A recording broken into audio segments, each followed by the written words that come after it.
Баршаларыңызға қайырлы күн достар, қош келдіңіздер менің каналыма. Бүгін мен бауырсақ жасаймын. Бауырсақ рецепттері өте көп, әртүрлі жолмен жасалынады.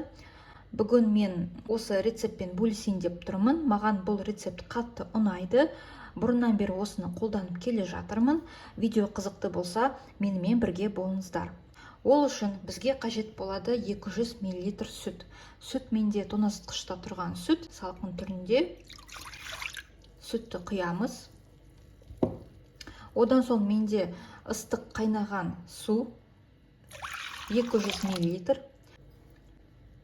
1 шай қасық қант, жарты шай қасық тұз. Кез келген ашытқы алуға болады. Менде құрғақ ашытқы, тез әрекет ететін ашытқы. Онымен бірге қосып көтерілетін ашытқы. 1 шай қасық ашытқы. Жақсылап тұрып араластырамыз.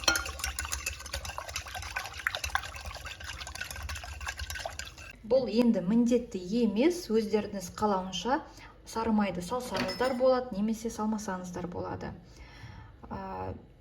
5 грамм немесе 10 грамм осындай менде сары май. Кез келген сары майды алуға болады. Менде қолдың сары майы. Бұл енді міндетті емес, өздеріңіз қалауынша. Сары майды саламыз. Ұнымызды аламыз. Кез келген ұн алуға болады. Мен бүгін бірінші сұрып ұнды қолданамын. 600 грамм ұн қажет болады. Мен ситадан өткізбеймін. Осындай венчикпен бір араластырып өтемін. Соның өзінде ол жақсы көтеріліп, воздушный, пышный болады. Осылай венчикпен бір өткізіп араластырып аламын. Менде 600 грамм ұн. Жаймен деп араластырамыз. Ұнды көп салмаңыздар. Ұнды көп салсаңыздар, бауырсағымыз қатты, дұрыс көтерілмеуі мүмкін. Сондықтан да осы рецепт бойынша жасап көріңіздер.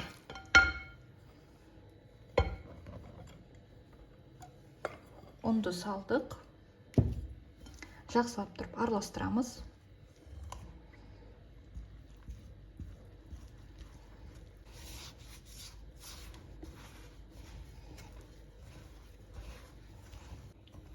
Бауырсақтың қамыры осылай шығу тиіс, қолға жабысады. Бұл нормально. Ұнды көп салсаңыздар, онда біздің бауырсағымыз өте қатты, арасы піспей, көтерілмеуі мүмкін. Сондықтан да ұнды рецепт бойынша салсаңыздар болады. Сонда біздің бауырсағымыз өте жұмсақ, воздушный болып шығады. Осылай консистенциясы осындай бауырсақтың қамыры. Енді оның үстіне біз қазір сұйық май құямыз. Бір үлкен қасық сұйық май. Қолға құям. Осылай біздің бауырсағымыз қамыры дайын болды. Бауырсақтың қамыры осылай шығады. Бетін жауып, шамамен 40 немесе 1 сағатқа жылы жерге қойып, көтерілуі тиіс. Бауырсақтың қамыры 1 сағаттан соң жақсы көтерілді. Осындай болып шығады. Қазір біз үстін бір қайтара басып, тағы да екінші рет жылы жерге қойып, одан соң біз бауырсақтарды жасаймыз. Осылай үстін басып шығамыз. Қайтадан жылы жерге қойып қоямыз. Қамыр менде екінші рет көтерілді. Осындай болып шығады. Қазір біз бауырсақтың қамырын жаямыз. Осындай воздушный шығады бауырсақтың қамыры. Енді осыны мен екіге бөлемін. Өте керемет шықты, жақсы көтерілді.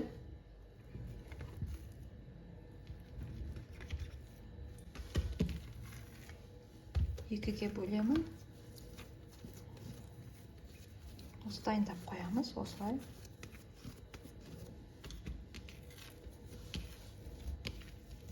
Қамыры эластичный, қолға жабыспайды. Міне осылай. Кішкене қолыма сұйық май құямын.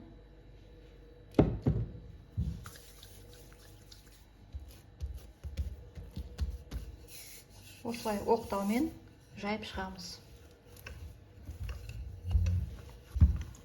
Осындай қамыр шығуы тиіс.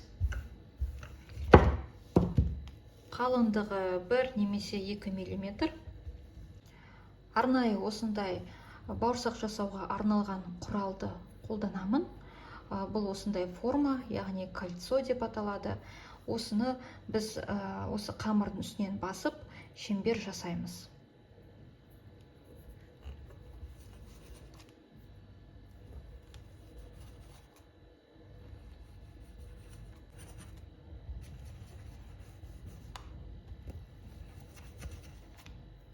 Мен осындай противенді аламын. Үстіне орамалды жаямыз. Одан соң бауырсақтарымызды осы орамалдың үстіне қойып қоямыз.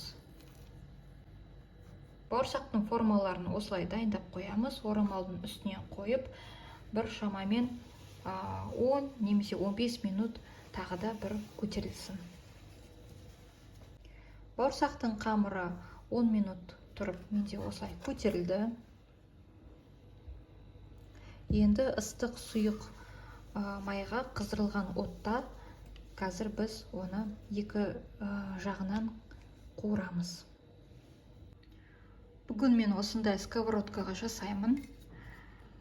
Сковородканың астын қосып, ыстық отқа қойып қоямыз. Үстіне сұйық май құямыз.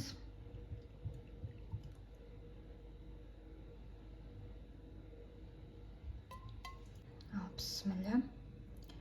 Қызып тұрған майға бауырсағымызды саламыз.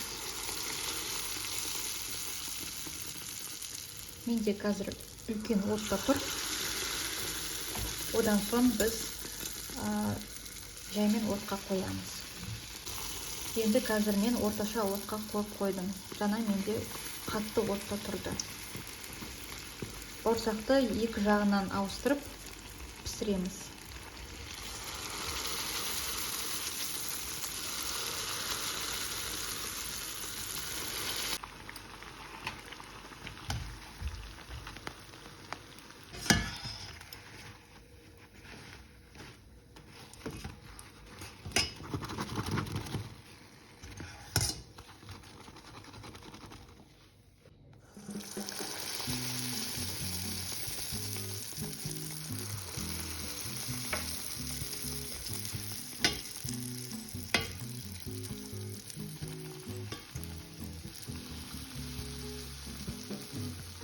Ал достар, осындай бауырсақ шығады.